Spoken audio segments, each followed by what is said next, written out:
orang yang sudah lansia, ya, pendengarannya sudah berkurang, lalu penglihatannya juga sudah berkurang. Ya.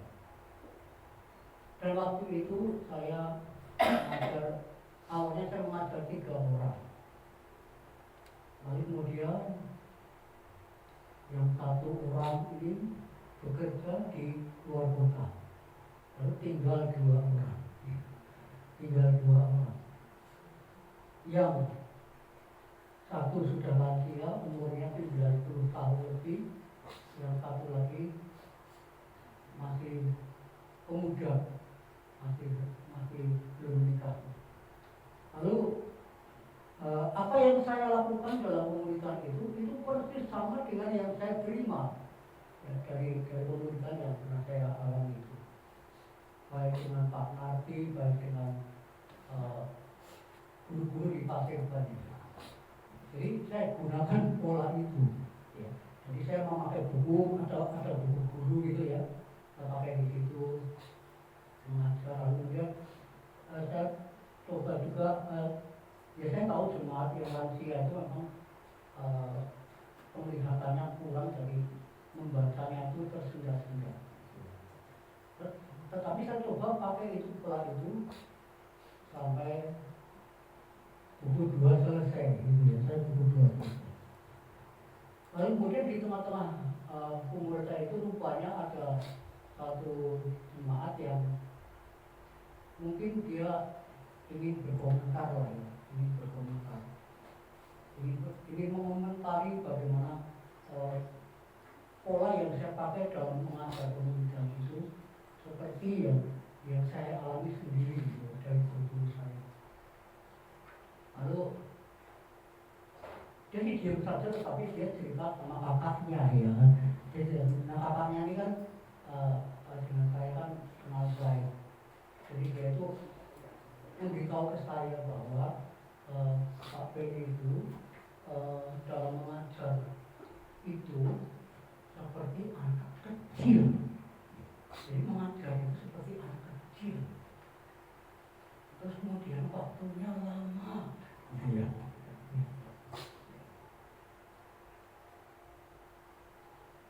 Membaca ayat satu-satu. Ya. Dan itu juga yang saya alami di komunitas Nabi. Jadi satu-satu itu tujuan saya supaya tidak ngantuk, ya, supaya tidak ngantuk. Betul itu, kalau baca itu jadi nggak ngantuk, tapi kalau mendengar ini aja itu lama-lama bisa ngantuk. Atau juga menulis, gitu ya, sehingga tidak akan mengantuk. Jadi itu. Lalu kemudian saya baca, oh ya terima kasih atas masukannya, atas saran-sarannya. Jadi Pak Ben itu kalau bisa ya seperti itu. Lalu kemudian jangan disamakan dengan di mimbar khotbahnya lama, gitu saja. Nanti kalau Pak Ben mengubah pola itu adik saya mau kembali lagi, gitu ya kan. Jadi setelah dia itu berkomentar seperti itu kepada kakaknya ini, dia benar nggak ikut pembunuhan lagi sampai selesai buku 2. Lalu setelah selesai buku 2, sudah lama ya selesai buku 2. Jadi saya kalau pembunuhan itu pelayanan ya seperti itu, penemuan gitu, menyambut tunggu. Sampai sekarang nggak kembali itu. Jadi ini berjanji kepada siapa? Nanti akan kembali kalau Pak Beni mengubah pola itu.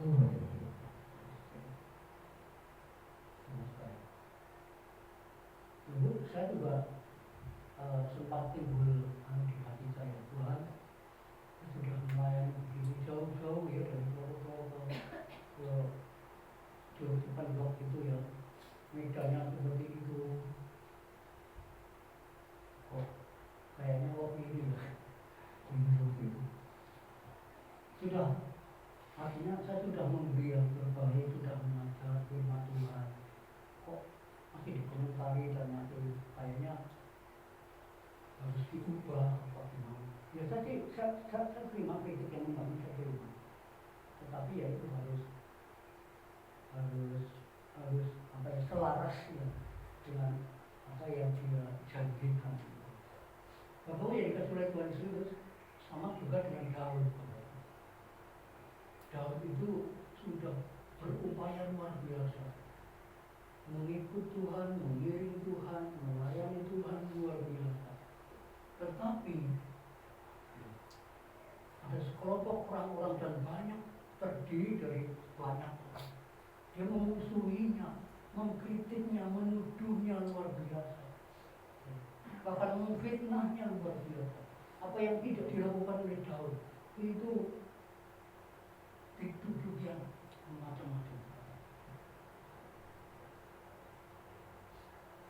Ternyata ada juga yang lebih dahsyat lagi, yaitu Tuhan Yesus Kristus. Dia sudah turun dari surga, meninggalkan tahta kemuliaannya ke dunia ini. Markus pasal 10 ayat 45. Untuk menyerahkan nyawanya, mempersembahkan nyawanya bagi dosa dan bagi tebusan dosa, menjadi tebusan dosa, disalib menjadi kayu salib, menebus orang yang percaya yang berdosa. Tapi banyak juga yang tidak menghargai Tuhan itu. Jadi saya bertobat. Oh ya, Yesus saja yang lebih dahsyat pengorbanannya kok. Saya yang hanya mengajar dikritik aja sudah ini ya. Jadi, nah Bapak Ibu yang dikasihi oleh Tuhan Yesus Kristus, kita melihat bagaimana Daud yang difitnah, dituduh, ya, dikritik begitu tajam, tetapi dia tidak bergeming. Dia tidak bergeming karena bahkan dia mau hidup dalam kebenaran Tuhan, tetap hidup dalam kebenaran Tuhan. Orang-orang bilang, di mana Allahmu? Ayo kita serang saja. Allah pasti tidak akan menolong dia. Di mana Allahmu? Itu kata orang-orang. Waduh, Daud dikepung oleh banyak orang. Bukan hanya dengan perkataan, tetapi juga dengan sikap dan juga dengan tindakan-tindakan tertentu. Tetapi Daud tetap berkomitmen, aku tetap hidup berkenan kepada Tuhan. Karena aku orang yang benar, karena aku orang yang sudah dibenarkan oleh Tuhan, maka aku harus hidup dalam kebenaran. Bapak Ibu yang dikasihi oleh Yesus Kristus, semua orang Kristen itu sudah benar di hadapan Tuhan, sudah dibenarkan oleh Tuhan. Tapi mari kita, Bapak Ibu, termasuk kita juga, tapi mari kita hidup dalam kebenaran. Amin. Mari kita lihat di dalam kitab Mazmur pasal 100, maksud saya pasal 26.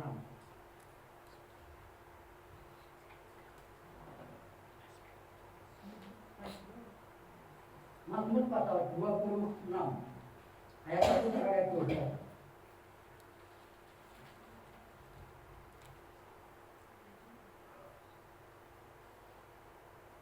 Ayo kita baca Mazmur pasal 26 ayat 1 sampai ayat 12.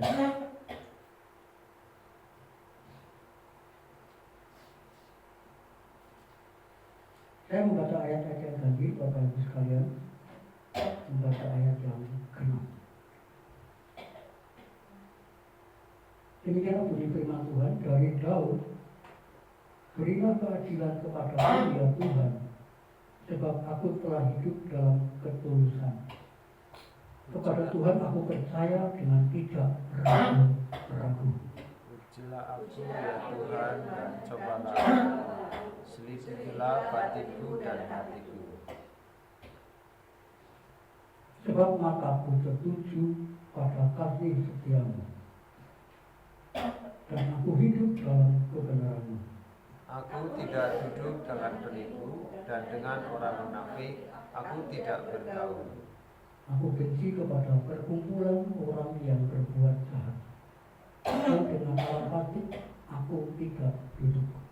Aku membasuh tanganku tanda tak bersalah, lalu berjalan mengelilingi mezbahmu ya Tuhan.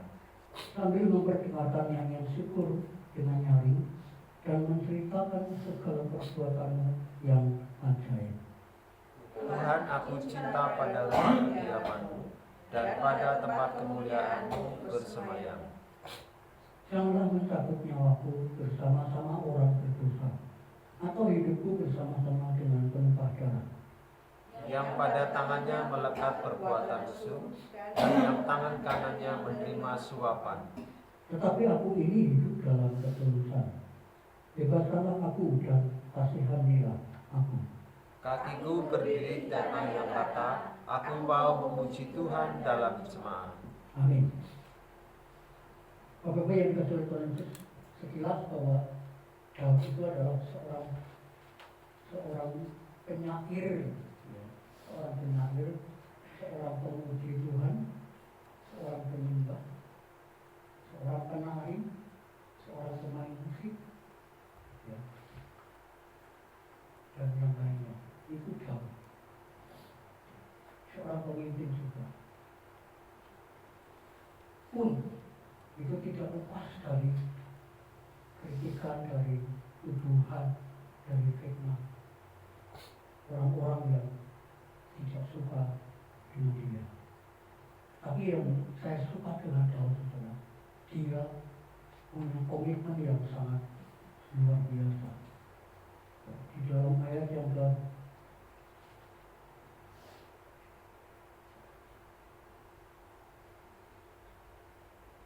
ketiga, bagian B, aku hidup dalam kebenarannya. Ini yang saya tertarik dengan Daud, bahwa dia tetap hidup di dalam kebenaran, walaupun di luar sana banyak orang yang tidak suka dengan dia. Nah, itu yang dikasih oleh Tuhan Yesus Kristus. Mari kita melihat apa yang harus kita contoh dari Daud, atau apa yang harus kita miliki agar kita itu bukan saja orang yang sudah dibenarkan Tuhan, tapi kita hidup di dalam kebenaran itu. Jangan hanya hidup di dalam status kita orang benar saja. Aku sudah dibenarkan, aku sudah masuk surga. Tapi hidup di dalam kebenaran itu. Di dalam kebenaran. Nah, mari kita melihat apa yang dimiliki oleh Daud. Dalam rangka dia memiliki komitmen untuk hidup benar di dalam Tuhan. Yang pertama, hidup dalam kebenaran itu, orang yang hidup dalam kebenaran itu, ayat yang pertama, berilah keadilan kepadaku ya Tuhan, sebab aku telah hidup dalam ketulusan. Jadi orang benar itu hidup dalam kebenaran.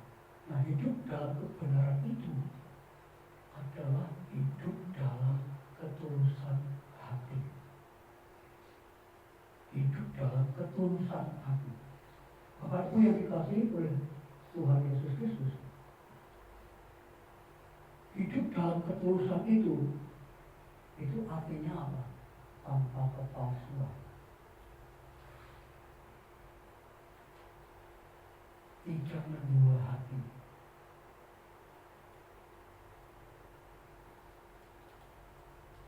Tidak bercabang hati.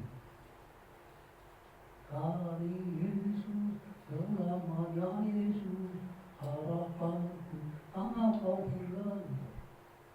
Kan ada bagian yang kita, janganlah kamu mengabdi kepada Mammon. Jadi tidak bisa kalau kita mengabdi kepada Mammon dan juga mengabdi kepada Allah. Dalam Yakobus juga dikatakan, kamu gak bisa bersahabat dengan dunia. Kalau kamu mau bersahabat dengan Allah, jadi nggak bisa. Kamu nggak bisa hidup di dalam daging. Harus kamu hidup dalam roh, gitu ya. Jadi kita terus, walaupun banyak rintangan, walaupun banyak cobaan, Daud itu, dia tetap mengabdi kepada Tuhan dengan tulus sebagai raja Israel. Dia tetap mengabdi kepada Tuhan dan tidak bersahabat.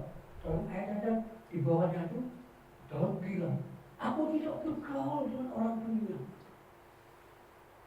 Aku bersahabat dengan Allah. Itu orang benar, bro. Itu hidup dalam kebenaran. Tidak bergaul dengan nilai-nilai dunia. Tidak hidup dengan cara-cara dunia. Tidak hidup dengan pola dunia. Bapak Ibu, ketulusan hati Daud ini adalah mencerminkan kasihnya kepada Allah. Jadi dia memilih Allah daripada memilih mammon. Dia bersahabat dengan Allah daripada bersahabat dengan dunia.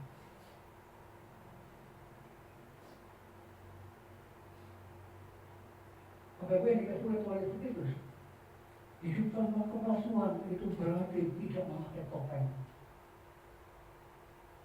Maksud saya hidup tanpa kepalsuan itu tidak memakai topeng. Hidup tidak penuh dengan teka-teki. Hidup tidak penuh dengan tanda tanya. Kadang-kadang kita ada orang lain gitu ya. Orang ini kan ya. Jadi orang bertanya-tanya. Bapak Ibu yang dikasih oleh Tuhan Yesus Kristus, dan Daud di sini sungguh-sungguh dia mau hidup yang benar di hadapan Tuhan. Hatinya tidak bercabang, dan dia antara perkataan dengan perbuatan itu sinkron dan itu selaras. Dia berkata 2 kali, aku hidup dalam ketulusan. Ayat 1 dan ayat 11. Ini artinya kalau dicatat 2 kali, berarti Daud ini sungguh-sungguh tidak diragukan lagi ketulusannya sebagai orang yang sudah dibenarkan oleh Tuhan. Bapak yang dikatakan oleh Tuhan itu yang pertama. Yang kedua adalah apa yang mesti kita miliki sebagai orang yang hidup di dalam kebenaran. Yang kedua, ayat 1b. Kepada Tuhan aku percaya dengan tidak ragu-ragu. Kepada Tuhan aku percaya dengan tidak ragu-ragu. Yang pertama itu dengan ketulusan, sesungguh-sungguh mengikut Tuhan. Yang kedua, tidak ada keraguan sedikit pun kepada Tuhan. Artinya apa? Tidak ragu-ragu ini artinya ya percaya. Artinya percaya. Bapak Ibu yang dikasih oleh Tuhan Yesus Kristus, Daud percaya kepada Tuhan. Daud tidak ada keraguan sedikit pun kepada Allah.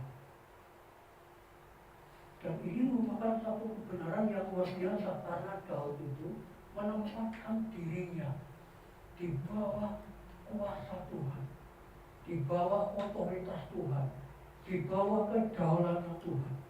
Dia menempatkan dirinya, dia memposisikan dirinya di bawah kaki Tuhan. Untuk orang percaya.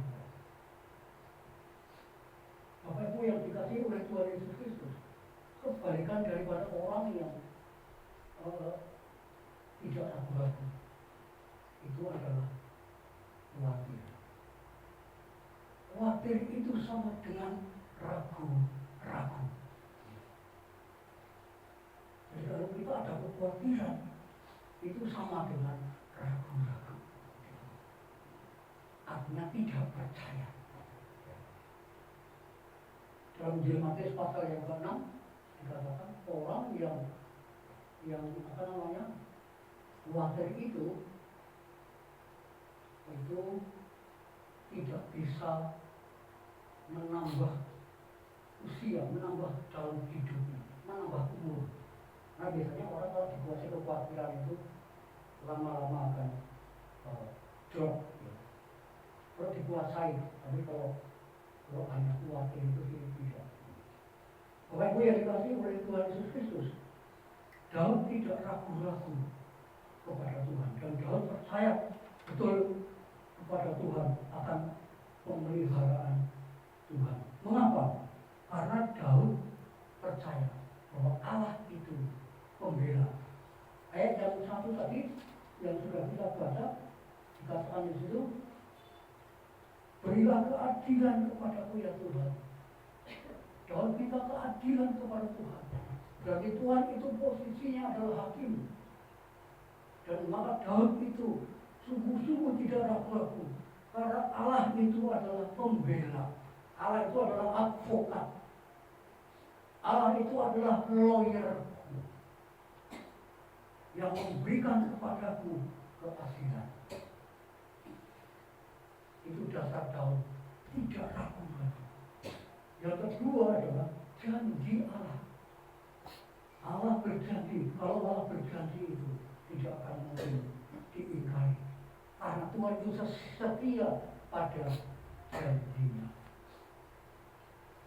Walaupun fitnah, tuduhan, kritikan itu terus membanjiri Daud, tetapi dia tetap tidak ragu-ragu, tetap percaya kepada Allah. Bapak Ibu dikasih oleh Tuhan Yesus itu hati-hati ketika kita diserang begitu. Kita seringkali goyah, apa ya? Pertanyaannya benar ya? Kayaknya benar ya. Itu yang kedua. Orang yang hidup dalam kebenaran yang pertama adalah memiliki ketulusan hati. Hatinya tidak bercampur. Hatinya tidak mendua. Tetap mengabdi kepada Tuhan. Mamon tolak, dunia tolak, kedagingan tolak. Hal yang kedua tadi dikatakan Daud hidup dalam kebenaran. Dia tidak ragu sedikit pun kepada Tuhan. Dan dia berserah. Dan dia percaya firman yang luar biasa. Sang pemelihara itu. Karena Daud itu orang yang benar. Yang ketiga. Ayat yang maksud saya yang ketiga itu ayat yang kedua. Pujilah aku ya Tuhan dan tobalah aku. Selidikilah batinku dan hatiku. Baik Bu, Daud ini minta diselidiki hatinya dan pikirannya. Batin itu bicara pikiran dan jiwa. Daud minta kepada Tuhan, waduh. Tuhan yang maha besar, Tuhan yang maha tahu. Tuhan, ujilah aku, cobalah aku, selidiki hatiku dan batinku. Sekilas kedengarannya aneh, sekilas kedengarannya sembrono, sekilas kedengarannya ini menantang Tuhan, melawan Tuhan. Tuhan, cobalah aku, uji aku, kan gitu ya. Seakan-akan ini Daud menantang. Dan Daud berkali-kali dia mengatakan seperti itu. Dalam Mazmurnya 139 ayat 23. Selidikilah aku. Dan banyak lagu Kristen bukan yang kita nyanyikan. Selidikilah akan aku. Lihat hatiku, apakah aku sungguh mengasihi Yesus. Itu tidak menantang Tuhan dan tidak sekedar lagu. Lalu apa maksud dari perkataan ini ujilah aku, uji hatiku Tuhan, dan uji batinku. Bapak Ibu, hati itu bicara motivasi, hati itu bicara pikiran. Seringkali itu medan pertempuran rohani itu ada di pikiran, dan itu yang diketahui oleh iblis. Iblis gak mungkin menyerang kepala kita, iblis gak mungkin menyerang mata kita, gak mungkin menyerang dada kita, gak mungkin menyerang perut kita, gak mungkin menyerang seluruh anggota tubuh kita selain pikiran. Yang diserang itu kepala, Bapak Ibu. Makanya Daud waktu menyerang Goliat itu kepalanya, ya kan? Tapi bukan lagi Daud, iblis bukannya. Kepala itu artinya apa? Setelah itu ketopong keselamatan, helm. Kalau diartikan lagi itu firman Tuhan. Firman Tuhan itu menangkap serangan-serangan kita. Kalau pikiran kita, hati kita dipenuhi dengan kebenaran firman Tuhan, maka itu akan menangkal panah api si jahat yang dilemparkan dari tempat benar. Dan kita menang.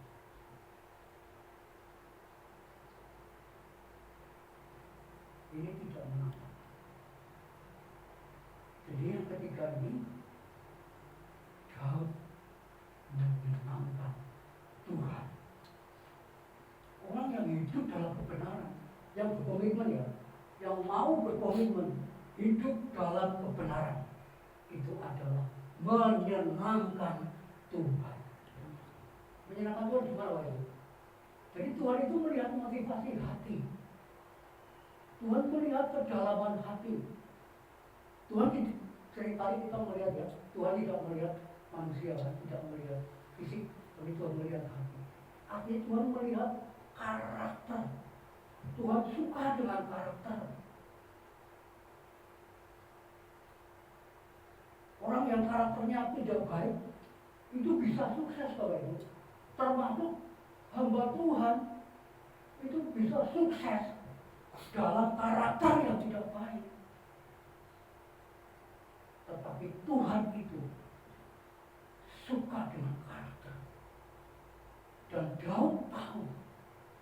Daud di sini dia belajar dari Yeremia pasal 17 ayat 9.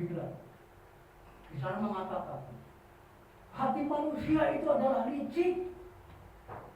Dan ini yang dicatat oleh Daud. Makanya dia ingin Tuhan selidiki aku. Cobalah aku, uji hatiku Tuhan. Sejauh mana? Jangan-jangan masih ada hal yang belum benar kepadamu. Tuhan, kasih tahu saya. Aku mau bertobat. Aku mau berbalik. Dan aku mau dipulihkan oleh Tuhan.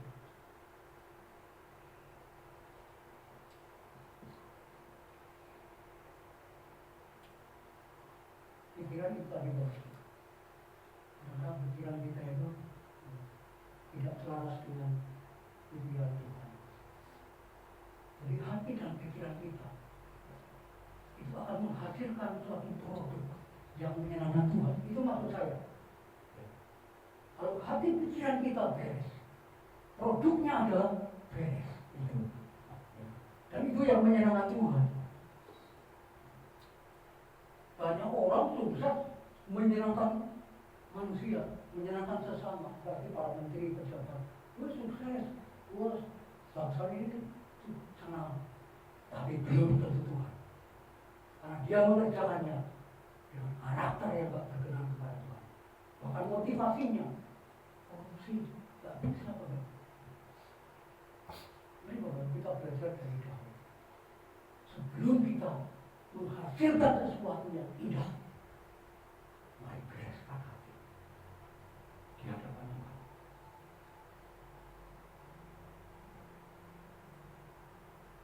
Setiap saat, setiap waktu itu bereskan. Seperti Daud, seorang raja pun masih minta diuji. Sudah hebat, saya kira sudah hebat, tetapi dia masih diuji. Karena dia mau memberikan yang lebih lagi kepada Tuhan.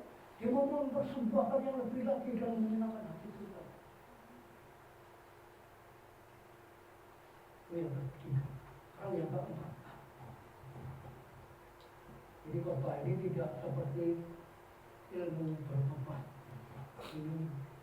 Ilmu berkhotbah hanya 3 garis besar. Ini menyimpang dari tidak apa-apa. Tidak berdosa juga. Yang keempat, ayat yang ketiga. Hidup dalam kebenaran itu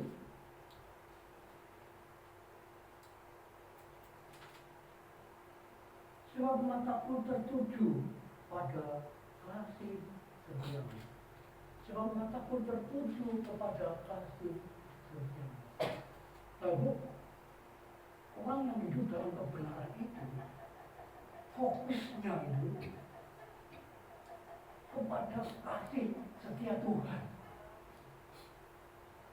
Tadi sudah saya ceritakan bagaimana Daud dikepung oleh orang-orang yang memfitnah dia, menuduh dia, begitu dia, bahkan mau membunuh dia. Tetapi tidak membuat Daud itu mengurangi fokusnya, fokus hatinya, fokus hidupnya kepada kasih setia Tuhan. Lalu kata kasih setia Tuhan itu dalam bahasa Ibrani itu esek. Itu kasih perjanjian Tuhan yang tetap, yang terjaga. Artinya apa?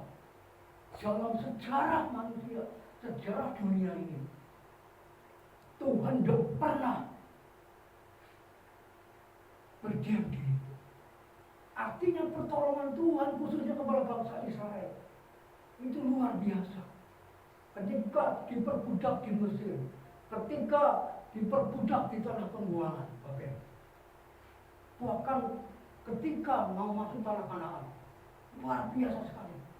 Kalau direnungkan, kalau dikenal, itu namanya kasih setia Tuhan. Pertolongan Tuhan yang luar biasa bagi orang Israel waktu itu. Jadi Daud itu, aku hanya memandang kepada kasih setia Tuhan yang sudah terbukti dan pasti akan melakukan terus pertolongan. Itu Bapak.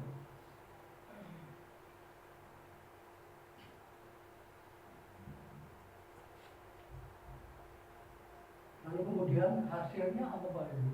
Ketika Daud memandang kasih setia Tuhan, para Daud percaya kasih setia Tuhan itu tidak akan pernah berakhir. Walaupun Daud dikepung oleh musuh. Hasilnya adalah ayat yang ke-7. Sambil memperdengarkan nyanyi tersebut dengan nyaring dan menceritakan segala perbuatanmu yang ajaib. Kalau Daud adalah orang yang hidup dalam kebenaran.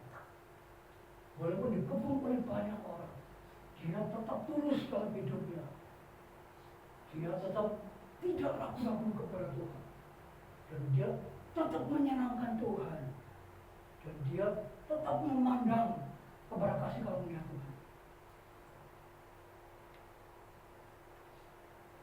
Jadi, tidak tahu ini penafsiran alegoris atau tidak. Bagi kita saya kira perlu memandang kepada salib Kristus. Dulu belum ada salib, sekarang sudah ada salib. Bapak Ibu, kasih setia Tuhan itu dirangkum dalam satu hal, yaitu salib Kristus. Dengan kata lain, mari kita memandang hanya kepada salib Kristus. Di samping memandang masa lalu, kasih setia Tuhan. Mulai saat ini sampai nanti, mari kita tambahkan, memandang juga salib Kristus. Daud banyak masalah, tetapi dia memandang Tuhan. Mari Bapak Ibu, sebelum masalah kita sekarang, hanya satu yang kita lihat, salib Kristus. Amin. Amin. Nggak enak kalau Ibu salib itu. Bagi Yesus nggak enak, bagi kita itu enak. Matius 16 ayat 24. Orang yang mengikut aku itu harus menyangkal dirinya setiap hari. Lukas 9 ayat 23. Dan pikul salib. Pikul salib.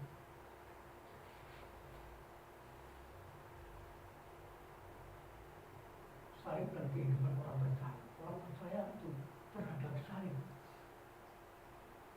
Responnya adalah mari kita menyangkal diri. Menyangkal diri itu apa? Mematikan diri kita, mematikan ego kita. Kita boleh ngantuk, tuh lagi, tuh aku di nyelungnya, ya begitu. Ngantuknya kok di nyelungnya di sini. Contoh kecil, menyangkal diri. Ikut salib. Lagi memberitakan Injil, pukul, ikut salib.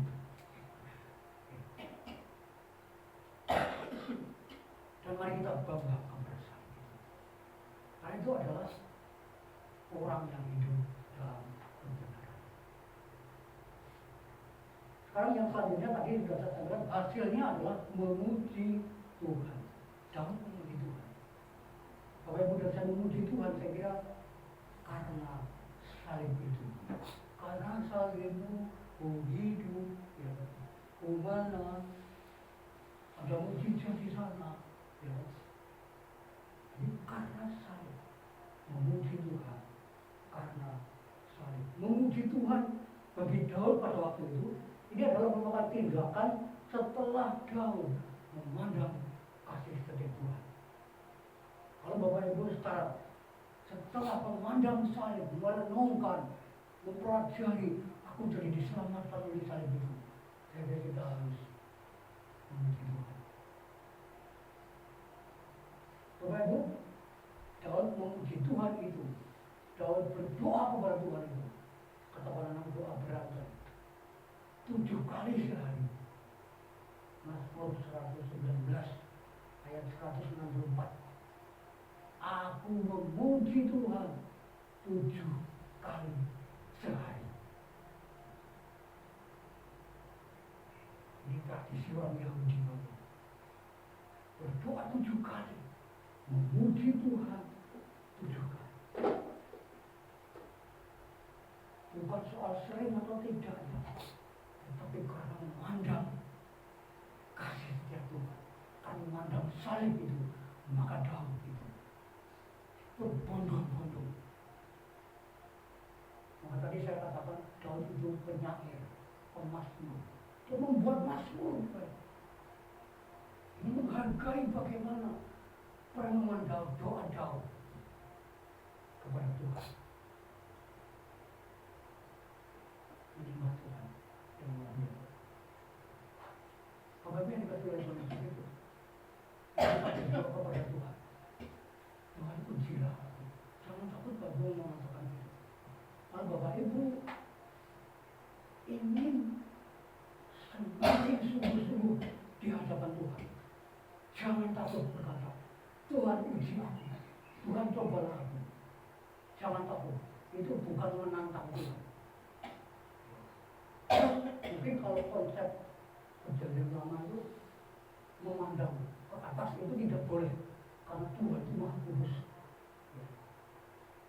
Tapi kalau kita mau minta oleh Tuhan diuji, diselidiki, itu boleh. Supaya semakin kedapatan, oh ini kurang begini, ini kurang begini. Nah itu oleh Tuhan nanti kita akan semakin.